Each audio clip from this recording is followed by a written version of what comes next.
اگر ہمیں کوئی شخص کہتا ہے کہ شب برات کو نفل نہ پڑھو تو بھائی نفل ہم نے پڑھنے اللہ کی رضا کے لیے، ہمیں کسی بندے سے ڈگری لینے کی ضرورت نہیں، نہ تو ہمارے اور رب کے درمیان معاذ اللہ کوئی وسیلہ ہے کہ تو کہے گا تو پڑھیں گے، جب دل کرے گا پڑھیں گے، اور جتنے دل کرے گا پڑھیں گے۔ ہم تو نفل کہہ رہے ہیں اس کو، ہم نے کب کہا ہے ضروری ہے جو عشاء پڑھ کے سو جائے فجر تک سویا رہے، ہم اس کو گناہگار نہیں کہہ رہے، لیکن یہ ضرور کہیں گے کہ گولڈن چانس مس کر دیا اس نے چانس مس کیا ہے، یہ تو اللہ کی رحمت کا موقع تھا۔ حضرت سیدہ عائشہ صدیقہ رضی اللہ تعالی عنہ ارشاد فرماتی ہیں کہ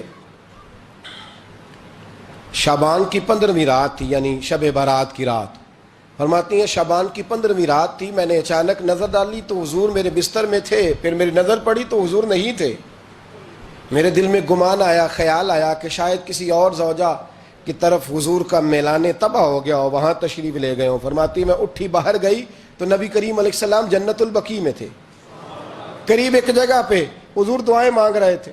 فرماتے میں گیا تو حضور فرمانے لگے ابو بکر کی بیٹی تو نے کیا گمان کیا کہ اللہ کا رسول تیری حق تلفی کرے گا؟ عرض کی حضور آپ مالک ہیں، کہیں اور جانا چاہیں تو میری طرف سے پابندی نہیں۔ کہتی ہے وہاں کھڑے کھڑے میرے رسول کریم نے بیان فرمایا، یہ ترمذی کے لفظ ہیں، حضور نے فرمایا عائشہ یہ شعبان کی 15ویں رات ہے، مدینے میں سب سے زیادہ بکریاں بنو کلب کا قبیلہ پالتا تھا، فرمایا آج کی رات بنو کلب کے قبیلے کی بکریوں کی تعداد کے مطابق اللہ میری امت کے لوگوں کی بخشش فرما دے گا۔ یہ وہ رات ہے۔ جناب عائشہ صدیقہ رضی اللہ تعالیٰ عنہ نے بات رات کو سنی تنہائی میں، نبی پاک سے رات کو تنہائی میں حضور سے سنی، سویرے جناب عائشہ نے کل امت کو بتائی۔ اگر یہ بات اہمیت والی نہ ہوتی تو بی بی صاحبہ آگے روایت کرتی، یہ کتابوں میں آتی، یہ لوگوں کو بتاتی۔ حضرت عائشہ نے روایت کیا اور مولا علی شیر خدا نے تو کھل کے کہا، ابن ماجہ میں حضرت علی سے پیار کرنے والوں کے لیے الگ عنوان، مولا علی نے کھل کے فرمایا شعبان کی 15ویں رات کو رات عبادت کرنا اور سویرے روزہ رکھنا۔ حضرت علی کے لفظ بائی نے ہی سیاستہ میں رات کو روز عبادت کرنا، دن کو روزہ رکھنا۔ ویسے تو رب کریم ہر روز تہجد کے وقت پہلے آسمان پر نزول اجلال فرماتا ہے اور لوگوں کو فرماتا ہے کوئی بخشش مانگنے والا؟ اور فرمایا ہر روز تہجد کے وقت یہ اعلان ہوتا ہے، پر شب برات کو نا شروع رات سے یہ اعلان شروع ہو جاتا ہے۔ ادھر دیکھو میری طرف، مغرب سے اعلان شروع ہو جائے گا۔ اللہ کرے آپ کو سمجھ آئے، اللہ کرے آپ کو۔ اور بھائی یہاں باہر لوٹ سیل لگ جائے، یہاں ابھی سیل لگ جائے، 5000 والا جوڑا 1500 میں، تو رش ختم ہوگا؟ اور بھائی اگر یہ لگ جائے، چلو یہ تو دور کی بات ہے نا، ہم تو لنگر والے لوگ ہیں، اگر لنگر کا اعلان ہو جائے کہ بڑا تگڑا ہے، بڑا تگڑا، ہمارے ہاں تو شادی کی روٹی کھلتی ہے تو لوگ آخری روٹی سمجھ کے کھاتے ہیں، شاید اللہ ماشاءاللہ یہ آخری ہے، اس کے بعد نہ ملے گی۔ جب اعلان ہوتا ہے اور دعوت ہوتی ہے کہ کھلا ہے جی کھاؤ، کیا حشر ہوتا ہے، کیا انداز ہے۔ مولا علی شیر خدا حدیث روایت کرتے ہیں، رنگ کیا ہے؟ فرمایا باقی راتوں میں نا تھوڑا سا پیکج ہوتا ہے، تھوڑا سا، آخری حصے میں رات کے شب برات کو نا رات چڑھتے ہی اللہ پہلے آسمان پر جو اس کی شان کے لائق ہے نزول جلال فرماتا ہے، اور پہلا جملہ یہ فرماتا ہے کوئی معافی مانگنے والا؟ اللہ کرے آپ کو سمجھ آئے، یعنی معافی دینے والا کہہ رہا ہے چلو آؤ ادھر، آؤ ذرا معافی مانگو، میں معاف کرنے آیا ہوں، مانگو معافی۔ ہے کوئی معافی مانگنے والا؟ معاف کر دیں گے۔ اور آپ فرماتے ہیں ہے کوئی رزق مانگنے والا؟ وہ جو بڑی درخواستیں دیتے پھرتے ہیں نا مختلف اداروں میں، وہ ایک درخواست نا کل شب برات والی رات بھی دیں۔ اللہ کرے آپ کو سمجھ آئے۔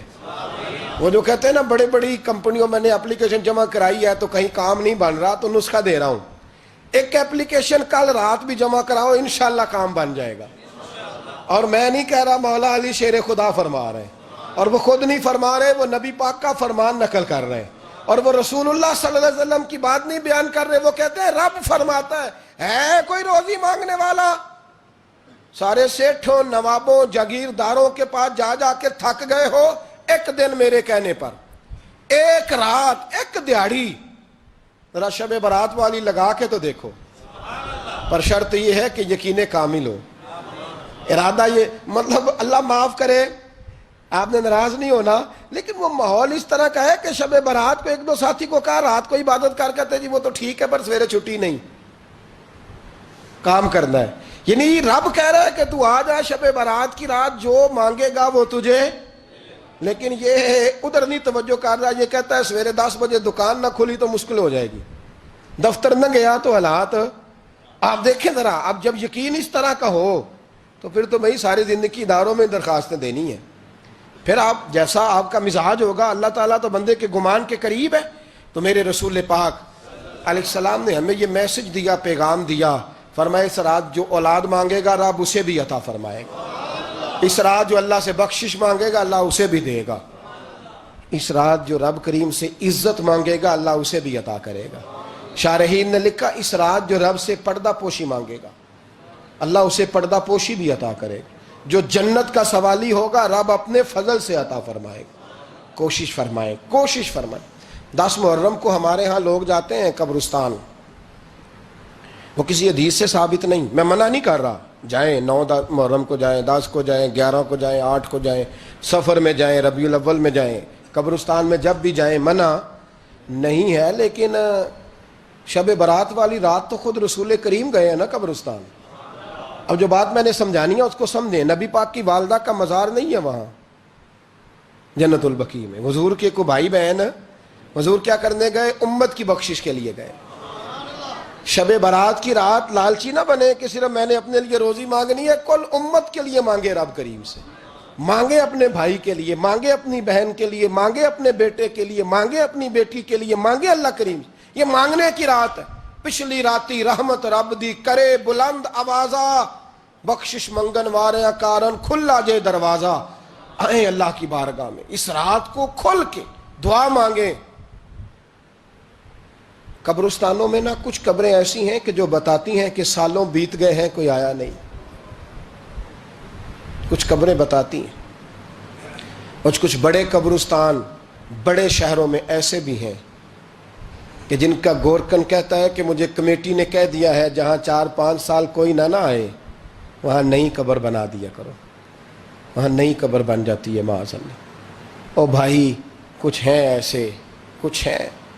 یہ جائیں نا اکبر بادشاہ یہاں لیٹا ہے لاہور میں، تو شعر لکھا ہوا ہے بر مزارے ماں غریباں نے گلے پروانہ سوزز نے صدائے بلبلے. فارسی کا مقولہ لکھا ہے اس کی قبر پہ، کہتا ہے میں وہ غریب ہوں. اعلیٰ بادشاہ ہے مقبرے میں لیٹا ہے، کہتا ہے میں وہ غریب ہوں کہ نہ یہاں کوئی پروانہ آتا ہے نہ بلبل آ کے گیت گاتی. کوئی آتا ہی نہیں، کوئی فاتحہ نہیں پڑھتا، کوئی فاتحہ نہیں پڑھتا. او بھائی کئی قبریں ایسی ہیں جن پہ سالوں بیت گئے کوئی لوٹا نہیں.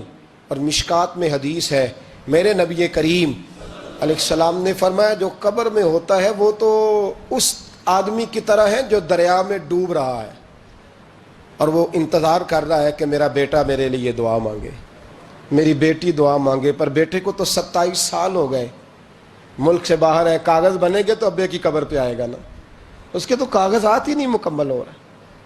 وہ بیٹے کو تو مشکل ہے بڑی، وہ تو کاغذات نہیں بن رہے. وہ تو دولت کا مطالبہ پورا ہوگا تو جبھی وہ کام ہوگا نا. انتظار ہو رہا ہے قبروں میں میرا بیٹا دعا کرے، میرا بھائی دعا کرے. اور اگر بچہ دفن ہے تو وہ کہتا ہے میری ماں دعا کرے، میرا باپ دعا کرے.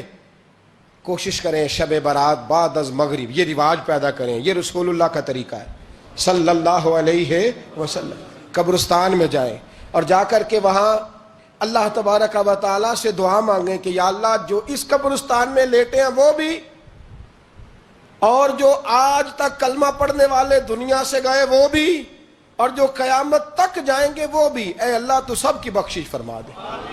اللہ کی رحمت کو محدود نہ کریں کہ صرف مجھے بخش دے، اسے کہیں یا اللہ کل کی بخشش فرما. ساری امت کے لیے دعا کریں. شب برات کی رات نفل پڑھیں. ہمارے ہاں محفل ہوتی ہے ہر سال الحمدللہ، بڑے شوق سے بڑا خوبصورت ہم اہتمام کرتے ہیں. لیکن میں اکثر دوستوں سے کہا کرتا ہوں کہ جن کو اکیلے میں نفل پڑھنے میں مزہ آئے وہ اکیلے میں پڑھیں. کتنی کھلی بات کر رہا ہوں. میں پابند نہیں کر رہا کہ آپ یہاں آئیں گے محفل میں آئیں گے ضروری ہے. بھئی آپ کو اکیلے میں مزہ آتا ہے نا. کچھ لوگ تنہائی میں ہو تو دل زیادہ لگتا ہے، وہ تنہائی میں کریں اللہ اللہ کوئی عرض نہیں.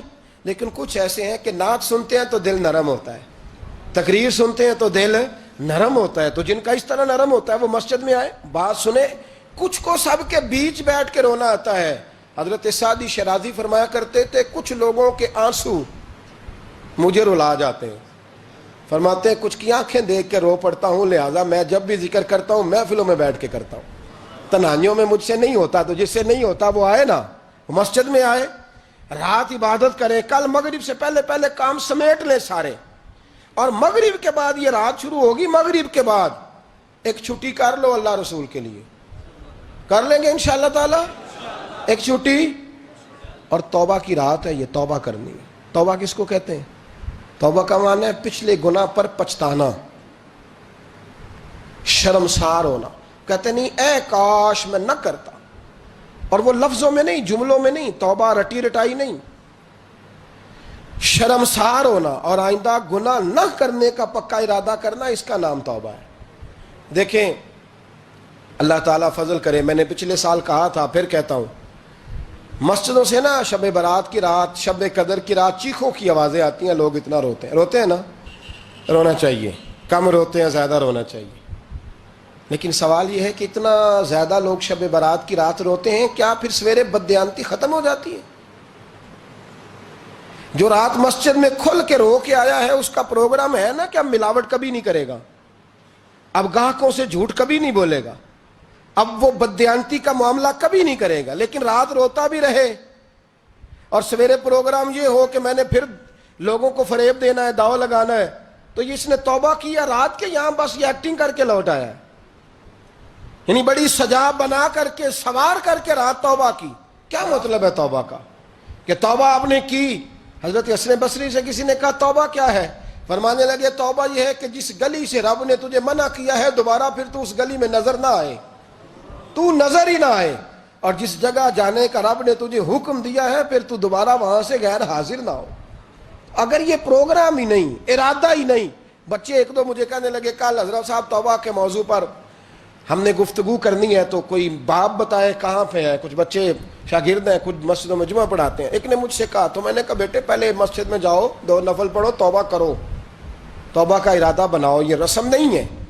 وہ نعت خواں بھی تو توبہ کر لینا جو شب برات کے دن لوگوں کو توبہ کرانے آیا ہے اور 25,000 کا سودا کر کے آیا ہے. تو آج اس کام سے تو توبہ کرنا, یہ نوٹ پھکوانے سے تو توبہ کرنا. یہ رسم ہے. ساری رات توبہ توبہ توبہ توبہ, یہ کیا معنی ہے اس کا؟ کیا مطلب کریں؟ امام غزالی فرماتے ہیں کہ ایک آدمی بادشاہ کا گارڈ تھا, سپاہی تھا, اس کا پہرے دار تھا, نگرانی کرتا تھا, بڑی وفاداری سے نوکری کرتا رہا. بادشاہ نے اسے تنخواہ کے علاوہ بھی بڑا نوازا, بڑا نوازا, بڑا نوازا. اسے بادشاہ نے بڑے الاؤنسز دیے, بادشاہ نے بڑا کچھ دیا, مکان دیا. کچھ سالوں کے بعد بادشاہ کو پتا چلا کہ یہ میرے لیے نہیں آتا تھا, اس کی تو میری کنیز پر نظر تھی. اس نے تو رات کی ڈیوٹی اس لیے لگوائی تھی کہ کنیز پر نظر تھی. تو امام فرماتے ہیں کہ بتاؤ پھر وہ بادشاہ اس کے ساتھ کیا سلوک کرے گا؟ وہ کیا سلوک کرے گا؟ تو لوگ کہنے لگے حضور لگتا یہ ہے کہ وہ نا 4-5 حصوں میں کاٹ کے تو کتوں کے آگے پھینکے گا. آپ فرمانے لگے میرا رب تو بڑا ہی کریم ہے, وہ تو ایسے نہیں کرتا. لیکن بتلاؤ اگر اسے پتا چلے کہ یہ رسم کے لیے آیا ہے, اس کی تو نظر ہی مال پہ ہے, یہ تو سویرے بدلے گا نہیں, یہ تو دھوکہ دے رہا ہے, یہ تو توبہ کرنے آیا ہی نہیں, اس نے تو ڈھونگ رچایا ہے, اسے تو پہلے سے خبر ہے. تو پھر تم کیا امید رکھتے ہو؟ پھر کیا رویہ رکھتے ہو؟ شب برات کی رات دھاڑے مار مار کے رونا اور صبح اسی طرح دھوکہ دینا, اسی طرح فریب کرنا, اسی طرح جھوٹ بولنا, اسی طرح بددیانتی کرنا, اسی طرح لوگوں کو لوٹنا. تو یہ رسم نہیں ہے توبہ.